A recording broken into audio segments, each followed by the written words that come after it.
দুপুরের পর থেকে আকাশের কোণে কালো মেঘ জমতে শুরু করেছিল। তবে ভেবেছিলাম সব মেঘ কেটে যাবে, কিন্তু ভাবনা অনুযায়ী তো সব কিছু হয় না। রোগীর বাড়ি থেকে বেরোনোর সময় হঠাৎ প্রচণ্ড ঝড় বৃষ্টি শুরু হয়।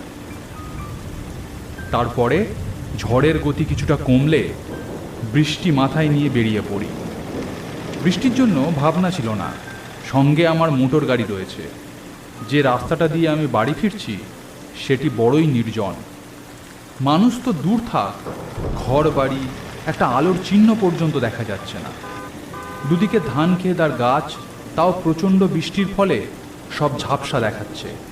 এক নাগাড়ে ভেসে আসছে প্রবল বৃষ্টি ও মোটরের যান্ত্রিক শব্দ।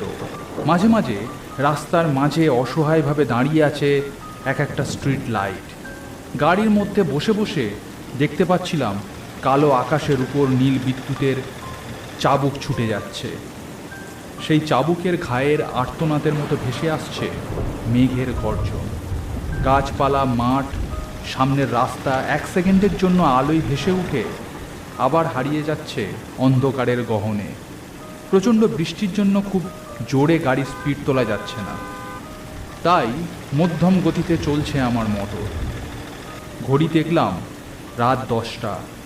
হিসাব করে বুঝলাম বাড়ি ফিরতে এখনো ঘন্টা দিনেক লাগবে।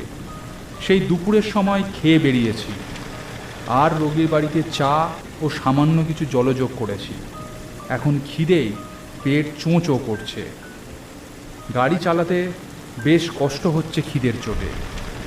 মনে মনে ভাবছি একটা দোকান বা ধাবা জাতীয় যদি কিছু খোলা থাকে সেখানেই ক্ষুধা নিবারণ করব। তারপরেই ভাবনা হলো, একে তো রাস্তায় দূর দূরান্তে জনবসতির কোনো চিহ্ন নেই, তার ওপর এই প্রচণ্ড বৃষ্টিতে কেই বা খুলে রাখবে আমার জন্য দোকান।